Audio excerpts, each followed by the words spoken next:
जय श्री राधे कृष्ण। आप सभी का आपके अपने YouTube चैनल पे बहुत बहुत स्वागत है। आइए आज आप सब जानेंगे श्रावण मास शुक्ल पक्ष में प्रदोष का व्रत कब किया जा रहा है। तो जानेंगे प्रदोष व्रत के शुभ मुहूर्त के बारे में, पूजन विधि, महत्व के बारे में। इस दिन प्रदोष काल का क्या समय होगा, किस समय भगवान शिव जी का पूजन करें। तो आइए जानते हैं इन सबों के बारे में। हर माह के कृष्ण पक्ष और शुक्ल पक्ष की त्रयोदशी तिथि के दिन जब भी प्रदोष काल का समय प्राप्त होता है, उस दिन प्रदोष व्रत को धारण किया जाता है। प्रदोष के व्रत में भगवान शिव जी की कृपा प्राप्ति के लिए इस व्रत को धारण किया जाता है। प्रदोष का व्रत भगवान शिव जी को अति प्रिय होता है। इस दिन विशेष प्रकार से भगवान शिव का, माता पार्वती का, साथ में शिव परिवार का विशेष प्रकार से प्रदोष काल के समय में पूजन करना चाहिए। प्रदोष काल का समय सूर्यास्त से 1 घंटे पहले और सूर्यास्त के 1 घंटे बाद तक के बीच का जो समय होता है, यह समय प्रदोष काल का होता है। और इस दौरान भगवान शिव जी प्रसन्न मुद्रा में होते हैं। जो भी भक्त इस समय में भगवान शिव जी का पूजन करते हैं, उनकी आराधना करते हैं, इससे विशेष भगवान शिव की कृपा प्राप्त होती है।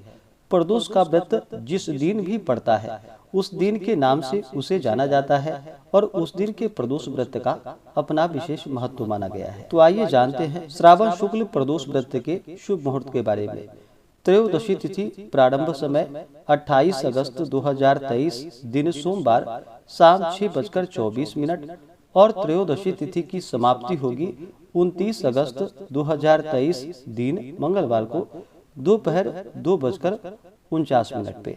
तो हमें प्रदोष व्यापनी के अनुसार जो समय प्राप्त हो रहा है प्रदोष व्रत के लिए, वह समय 28 अगस्त 2023 दिन सोमवार को प्राप्त हो रहा है।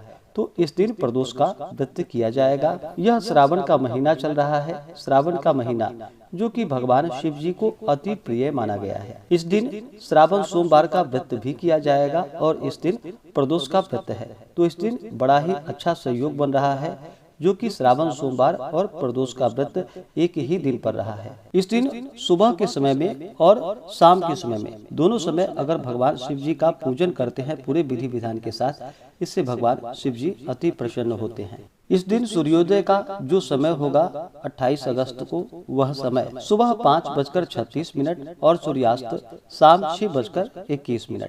तो प्रदोष काल का जो हमें समय प्राप्त हो रहा है पूजन के लिए, वह समय 28 अगस्त को पूजन के लिए जो समय होगा प्रदोष काल में, वह समय शाम 5:22 से लेकर के शाम 7:22 तक। इस दौरान आप भगवान शिव जी का पूजन का कार्य संपन्न करें। शिव स्तोत्र, शिव चालीसा आदि का पाठ करें, प्रदोष व्रत का कथा श्रवण करें, तो बड़ा ही पुण्य फलदायी होगा।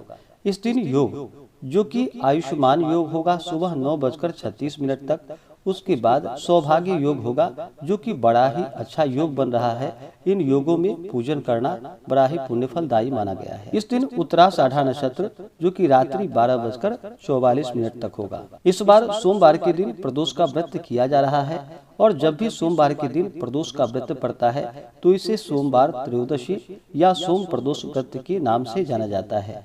इस दिन के व्रत को धारण करने से अभिष्ट सिद्धि की प्राप्ति होती है। प्रदोष के व्रत में इस दिन भगवान शिव जी का पूरे विधि विधान के साथ पूजन करें और जब भी भगवान शिव का पूजन करते हैं तो साथ में शिव परिवार का भी पूजन करना चाहिए। सबसे पहले तो भगवान गणेश जी का पूजन करें, उसके बाद नंदी, श्रृंगी, भृंगी, कीर्तमुख, कुबेर, कार्तिकेय आदि का पूजन करें, फिर नाग देवता और फिर भगवान भोलेनाथ और माता पार्वती का पूजन करें। इस दिन भगवान शिव जी का जल से अभिषेक करें, पंचामृत से अभिषेक करें, शुद्ध गंगा जल से अभिषेक करें। भगवान शिव जी को सफेद वस्त्र उन्हें चढ़ाएं, यज्ञोपवीत चढ़ाएं, फिर अक्षत, चंदन, पुष्पों की माला भगवान शिव जी को अर्पित करें। विशेषकर भगवान शिव जी को सफेद पुष्प, कनेल का पुष्प अर्पित करें। कमल का पुष्प मिले तो कमल का पुष्प चढ़ाएं। मंदार की माला आदि भगवान शिव जी को अर्पित करें। भगवान शिव को 3 पत्ते वाला बेलपत्र, उस पे राम का नाम लिख करके या नमः शिवाय लिख करके भगवान शिव जी को बेलपत्र अर्पित करें। बेलपत्र अगर सच्ची श्रद्धा के साथ भगवान शिव जी को अर्पित किया जाए तो इससे व्यक्ति के 3 जन्मों के पाप भी नष्ट हो जाते हैं। मंत्रों में कहा गया है, त्रिदलम त्रिगुणाकारम त्रिनेत्रम च त्रिधायुधम त्रिजन्म पाप संहारम बिल्व पत्रम शिवार्पणम। अगर भगवान शिव जी को बिलपत्र अर्पित किए जाए तो भगवान शिव जी 3 जन्मों के पापों को संहार कर देते हैं। तो भगवान शिव जी को बिलपत्र अवश्य चढ़ाएं। फिर भांग, धतूरा, शमी पत्र आदि भगवान शिव जी को चढ़ाएं। तुलसी मंजरी भगवान शिव जी को अर्पित करें। उसके बाद धूप और दीप दिखाएं। अनेक प्रकार का नैवेद्य, ऋतुफल हो तो ऋतुफल अर्पित करें या दूध से बने हुए वस्तु का भोग भगवान को लगाए। उसके बाद जल से आचमनी करवाएं। मुख शुद्धि के लिए पान पत्र, सुपारी, लौंग, इलायची के साथ में अर्पित करें।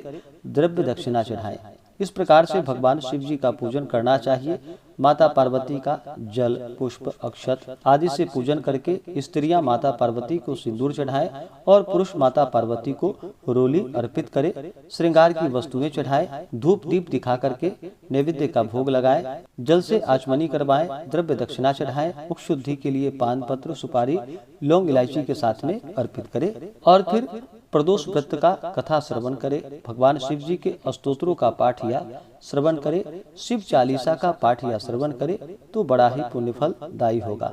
इससे भगवान शिव जी अपने भक्तों पर अति प्रसन्न होते हैं और अपने भक्तों के सभी प्रकार के दुखों को दूर करते हैं।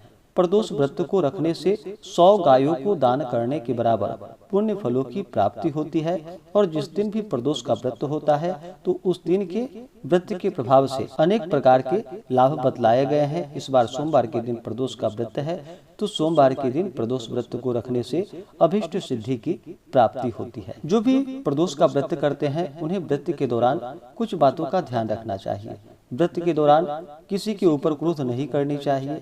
अपने मन में किसी के प्रति ईर्ष्या या द्वेष का भाव नहीं लाना चाहिए। ब्रह्मचर्य का पालन करना चाहिए। तामसिक वस्तुओं का प्रयोग बिल्कुल भी नहीं करना चाहिए। पूर्ण श्रद्धा के साथ, भक्ति भाव के साथ भगवान का पूजन करना चाहिए। इस दिन श्री उमा महेश्वराभ्याम नमः इन मंत्रों का जप करना चाहिए। प्रदोष व्रत का जो पारण किया जाता है वह पारण जो कि अगले दिन जाकर के सूर्योदय होने के बाद व्रत का पारण करना चाहिए। इस प्रकार से जो भी व्रत को धारण करते हैं तो भगवान शिव जी अपना कृपा प्रदान करते हैं। तो आशा करता हूँ कि यह जानकारी आपको अच्छा लगा हो। ऐसे ही ज्ञानवर्धक जानकारियाँ प्राप्त करने के लिए हमारे इस चैनल पे अगर आप नए हैं तो चैनल को लाल बटन दबा करके सब्सक्राइब करें। साथ में बेल आइकन घंटी को दबाएं ताकि मेरे वीडियो का नोटिफिकेशन आपको समय से मिलता रहे। वीडियो को लाइक करें, शेयर करें। सुखी रहें और स्वस्थ रहें। जय श्री राधे कृष्ण। धन्यवाद।